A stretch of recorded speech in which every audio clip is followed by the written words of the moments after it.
It's kind of a return to the old-style comedy filmmaking, like the films of Ben Hecht and Howard Hawks. To a large extent, we've been successful of creating a movie of that genre. Look, let me give you the lowdown here. Hands down, be the funniest movie of the year. The buzz around L.A., I mean, everybody wanted to be a part of it. What's the name of this film again? Mallrats. It's so kiddie and junior high-ish. I read it, but after seeing Clerks, I thought this is extremely commercial. They'll laugh their ass off. I think people are gonna love it. I never could have imagined it being this good. If I've done my job correctly, it's going to be entertaining. I just hope they love it as much as we do. I mean, you can't lose.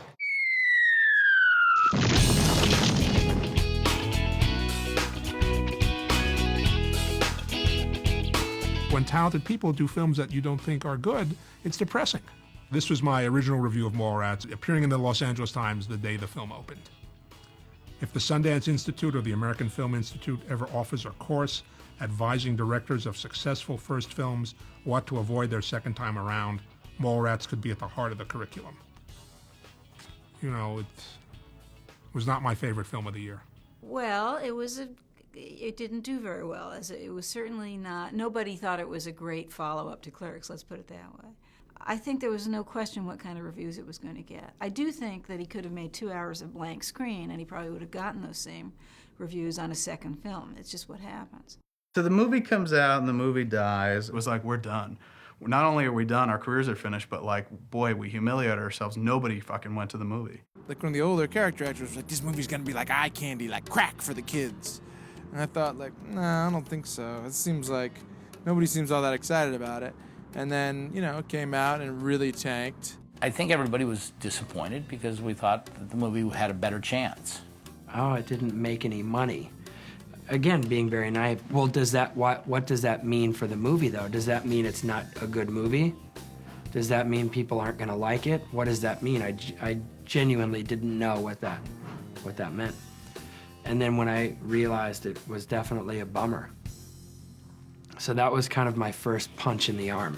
For me, when I heard it didn't do well opening weekend, it didn't mean anything to me at the time. It was just like, oh, it's a movie, it's great, it's awesome. I called Kevin that weekend, either Sunday or Monday after the weekend, to find out how we did opening weekend.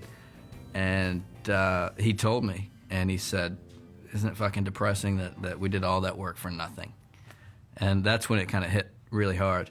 And it was painful, too, because, you know, we had put so much work into it, and it was such a sharp contrast to, you know, riding this huge, amazing wave of Clerks. And then suddenly the exact opposite happened, which is complete critical disaster with no financial, I mean, just a bomb that everyone hated. Thankfully, me and Mosier just kind of leaned up against one another. I don't think he probably took it as hard as I did. I think it real hard because when your movie dies, it's like the whole world rejecting your ideas and or what you hold dear. Essentially, they're going, everything that you thought was important, everything that you think is creative or funny or important or has value, has nothing. Fuck off. And it was really bizarre because I would never in a million years ever just tell somebody this, especially if I don't know them. But people just had no qualms at all about telling me how much this movie sucked to my face, you know, constantly, like all the time. And I was like, thanks. I liked it, and I thought it was going to do well. I don't really go deep into thinking, like, what went wrong and stuff. Like, wow, if only he didn't this or that. Like, I don't know why and stuff. I just show up and have fun.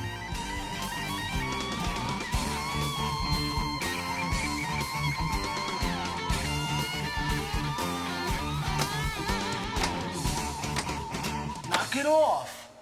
I just remember enjoying it and thinking it was funny, and then being surprised that it didn't have the impact yet that it now has, you know, when it came out. But there's always a million factors as to why that happens. When the movie opened and seemed to close within the same weekend, all I could think of was, it was obviously because my role wasn't bigger.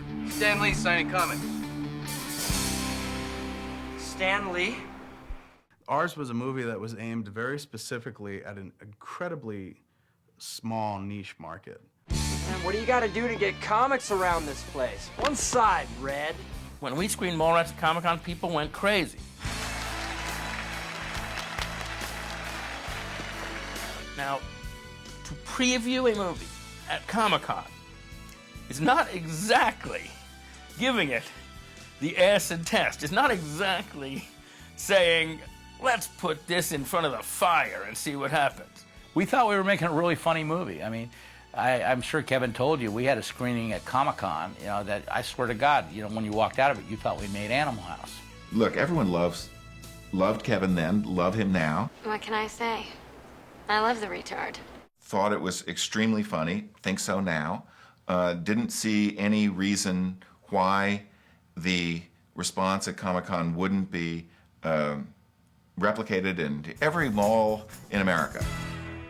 I think it is a very accurate representation of certain comic book fans who use comic books as their touchstone to most everything else in going on in their lives. So it's a movie that we made for a bunch of people that, you know, even if they all went out in force and supported it, it was still gonna wither on the vine. We made an R-rated movie for an audience that couldn't see it because it's R-rated.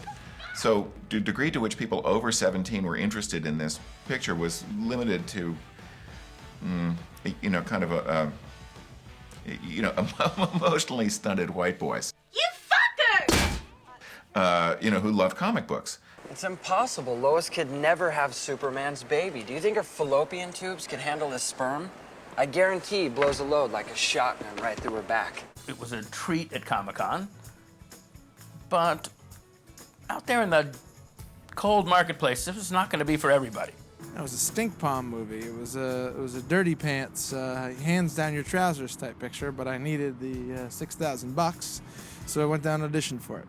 There, now you shake hands with the guy. Hey, Mr. Svinning, how have you been? You get a guy who has a hit at Sundance, and very, very soon he's offered a big opportunity to go to Hollywood and make a movie about the Easter Bunny or whatever. Kevin made a movie about guys slugging the Easter Bunny. This is for Brody.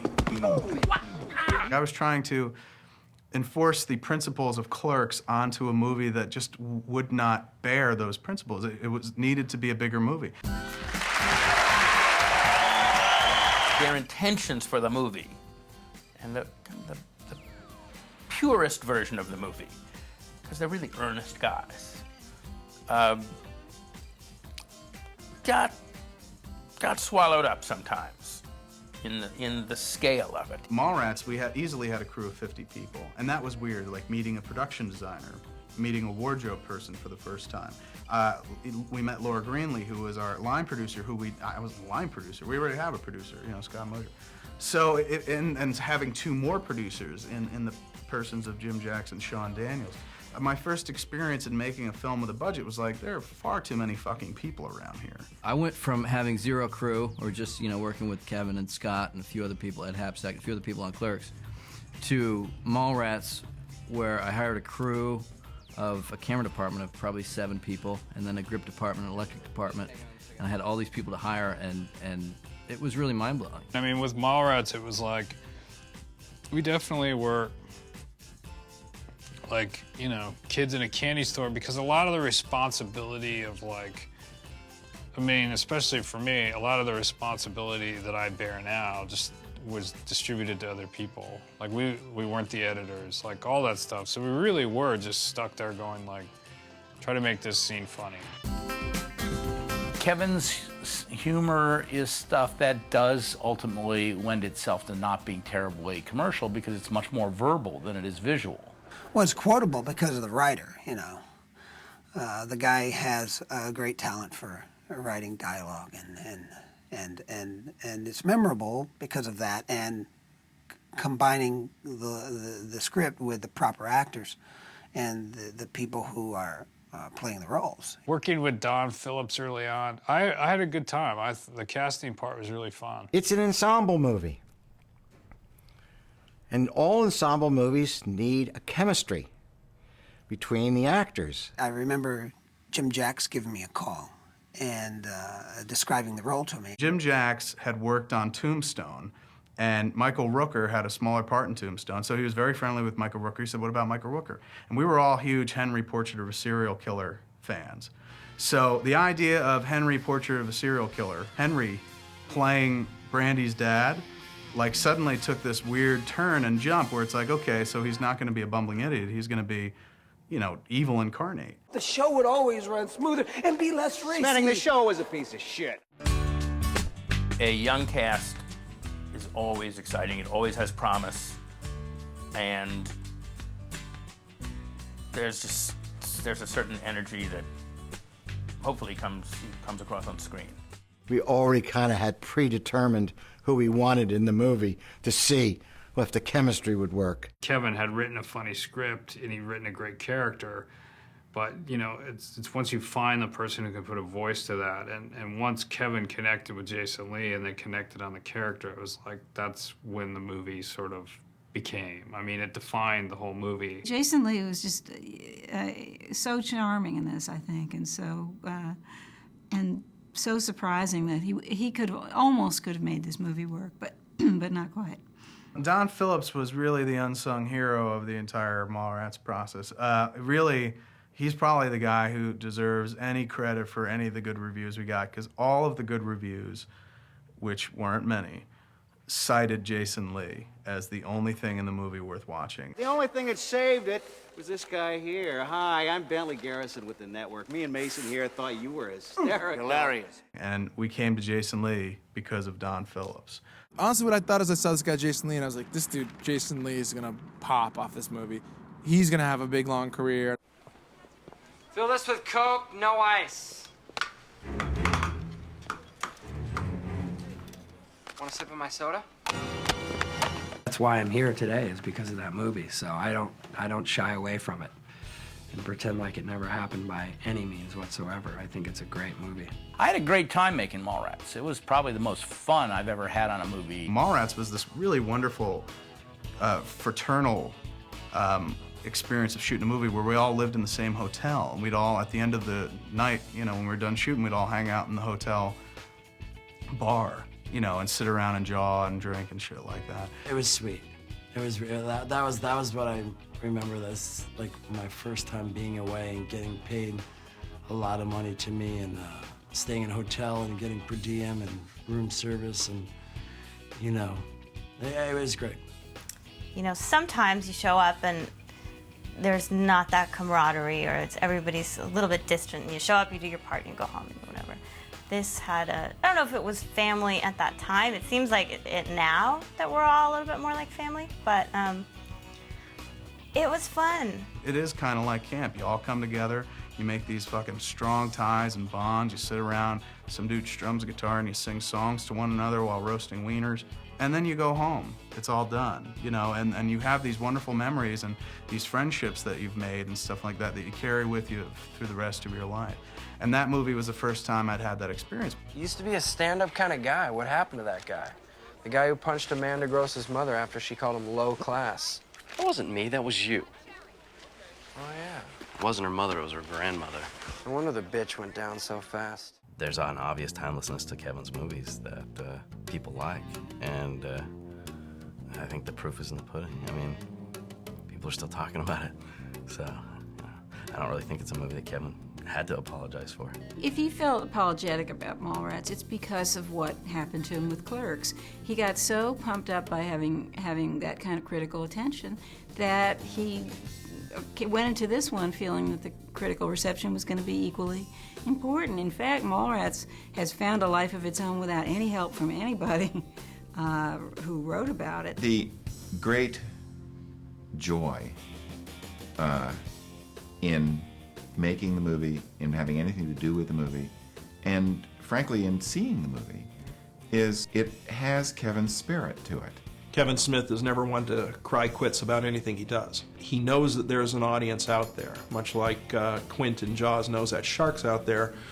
Kevin knows that audience is out there, and he just has to troll better waters in order to find it. So through the years, people would wind up watching it again. So it becomes one of those movies because it's very easy to watch, it's very welcoming, and it's got those moments that become classic moments. It's a good DVD movie to sit home and like the dialogue and the comics and the just silliness. I think a lot of times when you make movies that are good, but they're not, but they don't have easily marketable ideas behind them that they get discovered on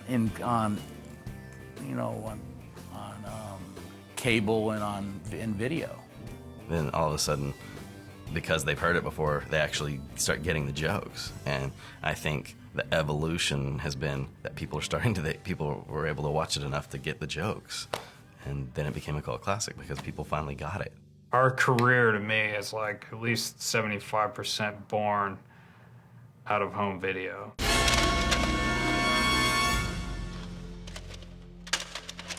The new generations are coming in, experiencing it and loving it and bringing chocolate-covered pretzels to me, and it's kind of nice. Say, would you like a chocolate-covered pretzel? They're a little melty, but damn are they exquisite. And if I remember correctly, you're a big pretzel fan. You know, I love those things. Thank you. It really is a movie that speaks to young people at a certain time in their life. That time may not be Friday night on the opening weekend of a new movie when kids want to see something light and fluffy, but that may find them 3 years later when they're struggling in college and still kind of that age and of that mindset, and they go like, geez, man, I passed this one up. Now I really love this. Maybe the mentality of the country has changed, but I think the humor's very witty. I'll tell you what you need is a fatty boom batty blunt, and then I guarantee you see a sailboat, an ocean, and maybe even some of them big-titted mermaids doing some of that lesbian shit. Look at me, you sloppy bitch! Maybe all the kids that it missed 10 years ago suddenly finished college and, weren't stoned and could listen to what he was saying with his jokes and get it. The standards of what's acceptable have not tightened over the past 10 years. If anything, they've loosened, and I'm sure stuff that looked kind of, what's the line moves, so what's over the line moves. Our level of discourse has sunk so low that for its time, that was a very kind of bad-mouthed, foul-mouthed, out there movie, and it ended with a really dopey quiz show thing. Well, flip ahead 10 years, we have quiz shows on televisions that are much dopier than the one he made up for satirical reasons, and this movie's practically clean by the standard of what you can see now. So time has really caught up with it in a nice way. Who's your favorite new kid? Huh? Call me Joey. Yes, don't make me get loose. I think that's it. Yeah, call me Donnie. Come on. Girl. Yeah, please don't go, girl. God damn, this is one wacky game show. My guess would be if it's a home video success that very young people are watching it who could not get into the theater. Even they were too young to even sneak into the theater. First of all, they weren't alive when the film came out, but even if they were, they couldn't have snuck into the theater. I'm guessing that young people are fueling this film. I was getting a lot of 15, 16, 17-year-old, 18-year-old kids. Brody, Mallrats, love it. I've seen it 100 times, blah, blah, blah, blah, blah. Cool, man, cool, that's great, cool. And not too long ago, actually, it kind of stopped me in my tracks one day, and I thought, wait, that kid is like 17, which means he was like 7 when the movie came out. And I hadn't even realized that all that time. These kids were coming up to me and shouting Brody, that they were literally 7 years old when the movie came out. And that's when it kind of hit me, wow, I guess it's growing, it has a life. A lot of people come up to me, people who are like in college now or high school, ending high school now, and are really into Mallrats and say the lines I don't even remember. And I'm like, then it occurs to me, like, how old were you when that movie came out? We discovered that it became the gateway flick for a lot of people. Like, this was the movie that they saw first. And then other people would be like, if you like that, this dude's done other movies. And then they go find Clerks or Chasing Amy or Dogma. Clerks created our ability to go in and make a studio movie, and we went in and did it. And it's the failure of that movie, the complete, absolute, critical, and financial failure of that movie created Chasing Amy. And then the success of Chasing Amy created Dogma. In the end, the only thing that you can really tell whether the movies are good or not is how long they last. This one seems, look, you're doing a 10th anniversary edition, so clearly it's lasted somewhat. We're gonna do the 20th Geely anniversary. It's gonna be great. It's gonna blow away Mallrats. Fucking Mallrats. Recording the Q&A, the 10th anniversary thing at the ArcLight for the DVD, it was pretty awesome just to sort of, the moment of just seeing everybody and seeing everybody much older. We were so young, like Ethan's having a child and Jason Lee as a kid and Kevin, and sort of being adults and all getting together. It was pretty wild. And then sort of sitting up there with the response was great, the audience was great, and it really does make you just feel like, wow, it's hard to think about the movie as a failure anymore. All the Mallrats fans are just happy that the film exists. They wouldn't be able to tell you how much money it made opening weekend. And that's what good movies do. So it's had this weird secondary life that is largely responsible for me still making movies today. So that Saturday morning when we got the call that the movie had flopped, the night before, I would have bet the house on the fact that my career was done and I would never work again. Now, in retrospect, I think because of Mallrats, I've continued to work to this day. Holy shit, motherfucking Yoda and shit. Adventure, excitement, Jedi craves not these things.